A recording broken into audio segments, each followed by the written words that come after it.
nakaalis na si Linyo mga idol. Nagmamadali si kaibigan dahil grabe, may mensahe po ako sa inyo. Ako na lang po ang maghayag, ako na lang po ang magpapaabot. Ito lang masabi ko, maghanda po ang lahat. Mga idol, may problema nakita si kaibigan doon sa kanilang kaharian patungkol po sa lupa sa ilalim, kasi palaki na ng palaki ang hukay. Ito ay matatawag na sinkhole.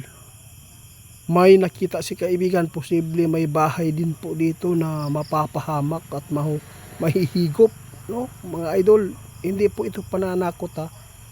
Kung sino man ngayon ang nakaranas noong niyanig ng lindol ang lugar ninyo, nagkaroon ng sinkhole tulad po doon sa Davao, mga idol, Miyerkules ngayon mga idol ha, Miyerkules. Kaya ipinapaabot ko sa inyo ngayon, mag-ingat tayo dahil si kaibigan nababahala. Ito po ang mga sign kung mayroon man pong sinkhole na natayuan ninyong bahay. Dahil si kaibigan may nakita doon na posibleng may bahay na mahihigop mga idol. Ang natatandaan ko dito, doon sa Cebu, napakaraming sinkhole. Hindi natin alam itong sinkhole na to na nagpapakita noong niyanig ng 6.9 magnitude. Baka doon po, no, nakitaan ngayon ng ating kaibigan. Babala, ito po ang sign kung mayroon pong sinkhole ang kinatatayuan ng bahay mo. Kapag nakaranas ka, nakaramdam ka ng gabi, araw na parang niyugyug ang bahay mo o kumakalog, ano pa yan, gumagalaw kahit wala naman pong balita na nagkakaroon ng lindol, yun po ang sign mga idol, nababahala si kaibigan.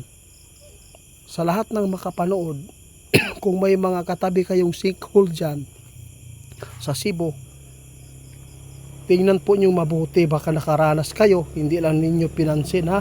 Ibig sabihin yan, may nangahulog sa ilalim dyan sa lupa, may nahulog na mga malalaking bato. Kaya yun, ingat kayo mga idol, dahil nakakabahala. Sana walang bahay na matangay dito sa ilalim mga idol.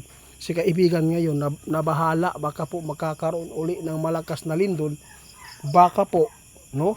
Baka yun po ang nakita ng ating kaibigan ngayon, na posibleng magkakaroon uli ng malaking sinkhole na makikita na posibleng magbigay po ng kapahamakan sa tao. Mga idol, kayo na lang bahala po humusga ngayon mga idol ha. Basta si kaibigan nag-alala, nabahala siya sa nakikita po niyang mga impormasyon po sa kanilang kaharian, dahil grabe daw po ang laki nito at sobrang lalim daw ito kapag makikita ninyo mga idol. Hindi po kami nananakot, ang sa amin lang si kaibigan nagbigay lang po ng babala sign kung mayroon pong sinkhole o hukay doon sa kinatatayuan ng bahay mo. Kaya sa lahat ng makapanood sa amin ngayon, kung mayroon man pong mga sinkhole dyan sa lugar ninyo, noong niyanig kayo ng mga lindol, mag-ingat. Dahil binigay na ng ating kaibigan ang mga sign. Mga idol, hindi po ito ginawa para lang makapag-views. Wala tayong kita dito sa YouTube natin mga idol. Alam na po ninyo na wala na tayong mga views dahil nagsasawa na po ang ating mga kaibigan. Salamat po sa mga patuloy na sumusuporta po sa amin ngayon.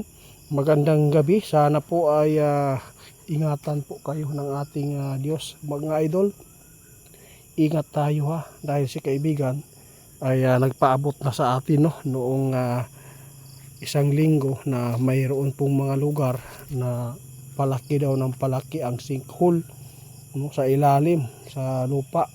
Palaki ng palaki ang butas o hukay, kaya nakakabahala. Baka po ito na po ang mga sign ngayon na binigay ng ating kaibigan para hindi po tayo mapapahamak. Mga idol, hanggang sa susunod nating pagpapaabot, sana po ingatan po tayong lahat ng Panginoong Diyos. Wala po tayong ibang matatawag na pinaka-aasahan, no? Ang Panginoon lang mga idol. Kung mayroon man po mga problema sa buhay natin, laban lang. Dahil kung ano man po talaga ang ibibigay sa atin ng Panginoon, talagang yun po talaga ang ating susunod. Wala tayong karapatang magreklamo. Mga idol, sumunod lang tayo. Yun lang mga idol. Mag-ingat tayo. Yun po, ibinigay po ng ating kaibigan ng mga sign ngayon para hindi po kayo mapapahamak.